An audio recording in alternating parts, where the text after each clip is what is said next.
What's up guys, and welcome back to another episode of the Realistic Summer Career Mode. This is episode number 65. We're starting today's episode off on the back of our scrape victory against Wolfsburg by 2-1 with a big one here, Juventus at the San Siro. First team to beat me when I took over in Inter Milan. We got thrashed here by 4-0 in the Serie A last season. They won the Serie A last season, of course. That man, Dusan Vlahovic, the Golden Boot winner as well. So this would be a massive game. If we want to be champions this season, and we weren't even in a title race last season, not for the entire season. All we could do is finish in the top four. We weren't even in a title race. It was Juve versus Roma in a two-horse race. If we want to be in the title race this season, this is a game where, quite simply, we had to make sure we got the win. So heading into the game, 100% starts the season in all competitions, but taking on Juventus again, right now, I would probably say they're the best team in Italy in the game.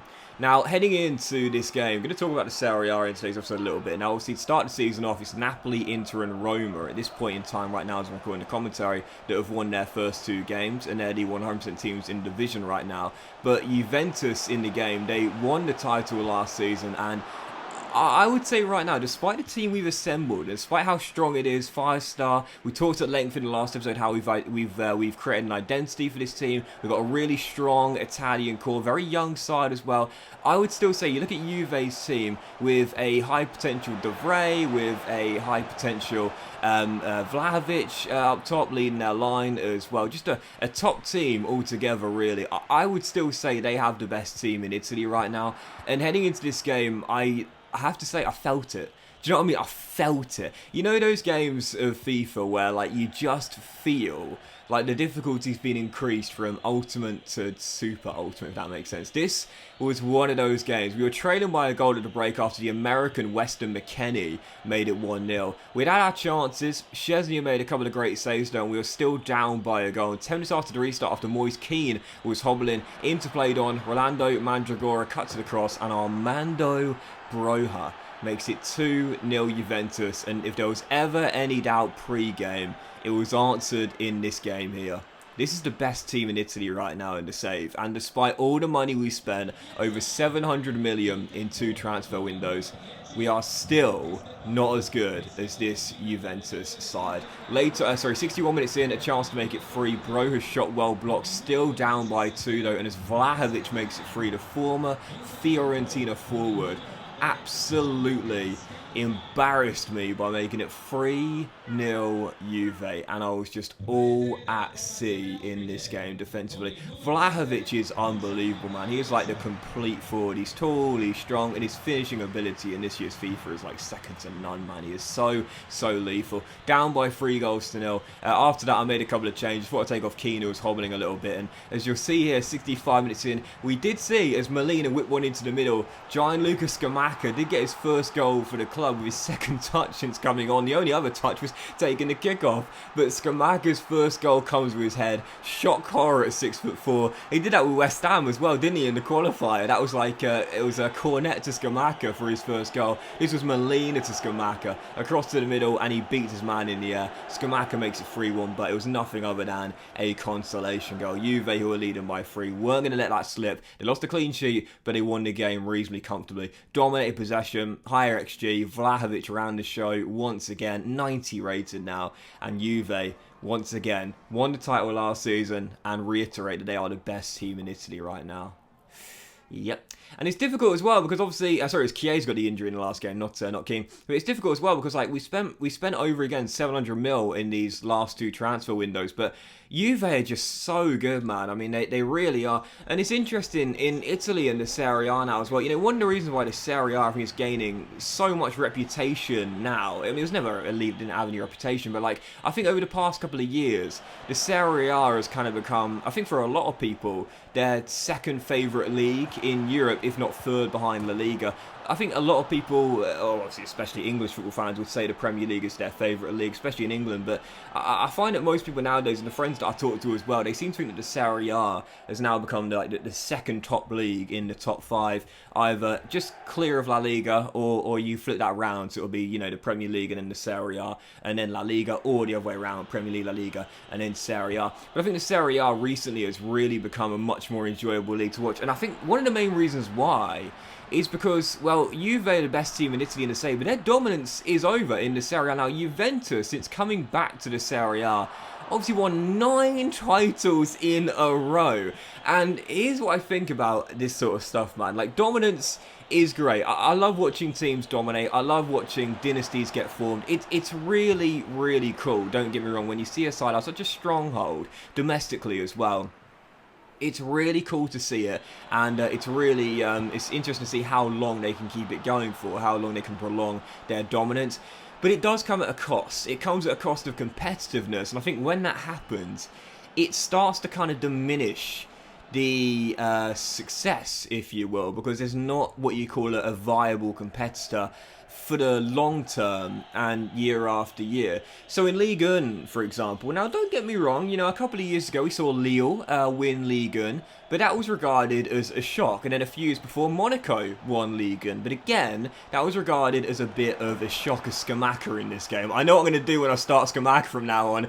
Just cross the ball in, man. He's too big, he's too tall. But yeah, in Ligue 1, you know, a lot of people don't watch it, and I think that the cliche is it's a farmers league. I don't like that phrase, farmers league, I really don't. But I understand why people sometimes diminish PSG's dominance, because they've got so much money to work with. They are the far strongest side in Ligue 1, let's be honest here. And obviously, year after year, they are heavy favourites to win it. If they don't win it, like we saw Lille a couple of years ago and then a few years before Monaco, it's, you know, a bit of a shock, let's be honest here, if they don't win Ligue 1. And I think in the Bundesliga, it's sort of become that way a little bit with Bayern Munich as well. You know, the amount of titles they've now won in a row is crazy. It's got to a point now where, you know, most people think at the start of the season, Bayern's stronghold on the Bundesliga is quite comparable, maybe not completely, just because of the scale of the finances that PSG have at their disposal, but it's quite similar to the way that people view PSG's dominance in Ligue 1. It's like, well,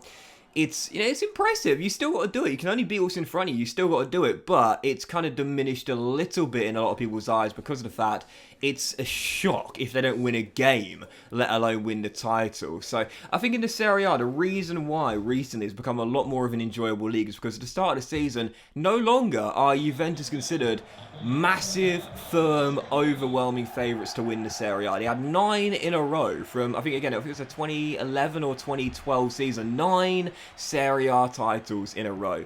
It's unbelievable, isn't it, you know? But the past 2 years, we've seen it broken by both Milan boys. A couple of years ago it was Inter, and then last season it was AC Milan. And this season, what I love about the Serie A is that, you know, I've talked about this, you don't really know who the best team in Italy is right now. You know, if you look at Germany, it's like, yeah, it's Bayern Munich. You look at France, it's PSG, you know. But in the Serie A, it's a bit of a strange one because you've had 3 different title winners in the past 3 years. And you look at the season to start off with here, and again, at the time of recording this commentary, it's only been 2 game weeks so far, but Napoli, Inter and Roma, they've won their first 2 each. Then you've got Juve and Milan in 4th and 5th as well. And Atalanta, Fiorentina, Lazio, Torino, they've all got 4 as well. But really, you look at the top 6 teams there I just mentioned, Napoli, Inter, Roma, Juve, Milan, and Atalanta as well. And if you want, 7th and 8th, Fiorentina and Lazio too. You know, all 8 of those teams, let's be totally honest here, all 8 of those teams have actually got an alright shot at winning the Serie A. And I think that, to me, is what makes the league more enjoyable. More competitiveness and more unknown as well. It makes it a lot more enjoyable in my opinion. So whilst I love watching teams dominate, I love watching dynasties get formed, I have to say, the reason why the Serie A has become such an enjoyable league for me to follow now, I don't watch that many games, I'll be honest here, just because I find it hard to keep up to date, but I do watch the occasional game. I think that is what's made the Serie A a much more enjoyable league for Italian football fans and also neutrals as well. Who's the best team in Italy right now? Well, Milan were champions last season, but would you say they're the best team in Italy? Possibly, possibly not. Is it Napoli? Is it Inter, who won it a couple of years ago? Is it Jose Mourinho's Roma, who won the Europa Conference League last year? Is it Juventus? Are they going to get back to dominating once again, or at least win their first after none in their last 2? And so on and so forth. It's really, really cool how it's a total unknown this area in terms of who's going to win the championship at the start of the season. You can have your ideas, you can have your predictions, but still, it's a much more competitive division these days outside of the Juve dominance era. So yeah, I have to say, like, I don't know what your opinions are, and I'd love to get your opinions on this, but to me, I've always found what is best for a league is not to have a dynasty and not to have a team dominate for too many years. 3, 4 titles in a row, fine, but 9, 10, it's a little bit too long. A whole decade of dominance from one team, I don't think does a league any favours whatsoever. You know, we've seen it was like Celtic in the Scottish Premier League, for example. Now that Rangers obviously won it a couple of years ago, but even so, I think when one team dominates, give them credit, don't get me wrong, you know, for forming a dynasty and dominating for so long. Give them credit, don't get me wrong, but I think it harms the league's image when one team can dominate for so long and there's rarely a viable competitor in the immediate or the far future as well. But let me know what your thoughts are. What do you think is best for a league? One team dominating and showing just how strong they are over and over and over again, showing their prowess and why they can attract the best names in Europe to win more domestic honours of that club and possibly European trophies as well, like in the case of Bayern Munich, for example? Or do you think it's best when the league is so competitive and really, really unsure as who's the best team right now, like I would say is the case with the Serie A? But that will end today's episode of the Realistic Summer Career Mode, guys. Big thank you for watching. Really hope you have enjoyed it. From a like. Much love to you all. Have a fantastic day, and I'll see you for the next episode of the Realistic Summer Career Mode very soon.